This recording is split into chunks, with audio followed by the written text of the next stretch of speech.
Olá, gente. Mais um vídeo dando continuidade aqui para vocês sobre a Mesopotâmia. Eu falava agora há pouco que a Mesopotâmia, ou atualmente o Iraque, surgiu ao lado de dois grandes rios, Tigres e Eufrates, e por isso é chamada de sociedade hidráulica, porque ela é utilizada essa água sobretudo para a agricultura, né, onde as pessoas se sedentarizaram e começaram a surgir ali a primeira grande civilização. Ao longo do tempo, por a terra ser bastante rica, né, e agricultável, a Mesopotâmia foi vítima de muitas invasões. E sofreu invasão do povo sumério, acádio, dos amoritas e dos assírios. E é os amoritas que vai fundar o primeiro império babilônico. E isso por volta do ano 2000 a.C. E é aqui, neste período, que nós vamos ter, vai ser registrado na história, um grande rei, centralizador, o cara que vai determinar as ações de determinado povo, que aí precisa de um grande líder, e este líder é chamado de Hammurabi. Hammurabi. É este cara aqui, Hammurabi, que vai criar o Código de Leis de Hammurabi. É importante você analisar uma coisa. Até então, não existiu um código de lei que mediava conflito ou que colocava ordem em determinada cidade ou determinado império. Vai ser o império mesopotâmico, através dos babilônicos, dos amoritas, através do rei Hammurabi, que vai impor o primeiro código de lei que se tem notícia. E esse código de lei que se tem notícia era baseado naquele famoso código de lei de Italião, que falava do olho por olho e dente por dente. A proporção do crime seria a proporção do castigo.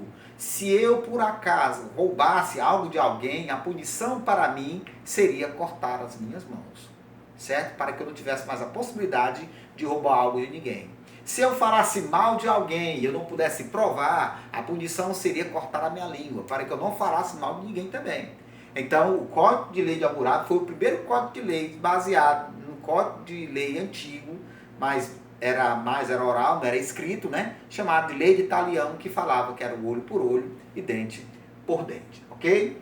Depois do primeiro Império Babilônico, nós vamos também registrar a invasão dos assírios, né? Mas a invasão dos assírios não é tão importante assim, porque eles não transformam tanto a sociedade mesopotâmica. Nós vamos depois entender a segunda invasão dos amoritas, que seria o segundo Império Babilônico, que vai acontecer no século VII, 612 a.C., até 539 a.C. É neste segundo Império Babilônico que nós vamos ter notícias de um rei chamado Rei Nabucodonosor.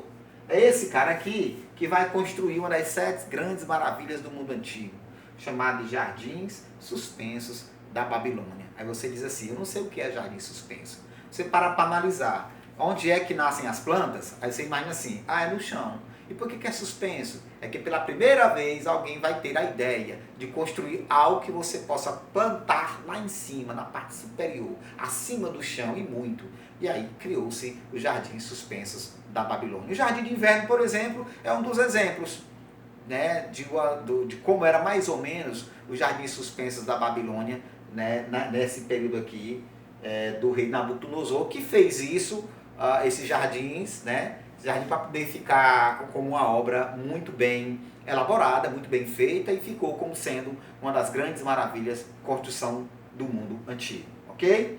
E aí, gente, no ano 539 vamos sofrer um processo de invasão da Pérsia, onde o rei Dario I vai invadir, juntamente com seu filho Xerxes, vai invadir a região da Pérsia e vai tomar a Mesopotâmia, e aí os persas agora vão tomar de conta da Mesopotâmia. Entenderam?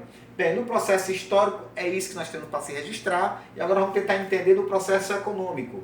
O que era a economia, do que eles sobreviviam os nossos mesopotâmicos. Eles viviam na sua economia, na economia agropastoril, que é isso, de agricultura e, claro, criação de animais, é óbvio, né? E também eles também tinham a facilidade de fazer o represamento de água, o que hoje nós chamamos de diques, é que nós chamamos hoje como você represa a água, né, que nós chamamos de açudes, né? Tudo isso aqui foi nesse processo chamado de represamento de água. Para quê? Para quando houvesse o período de seca, eles teriam água estocada. Eles eram inteligentes, né? E precavidos, sobretudo. Sociedade. Nós vamos tentar entender a sociedade mesopotâmica. Ela era dividida em 3 camadas.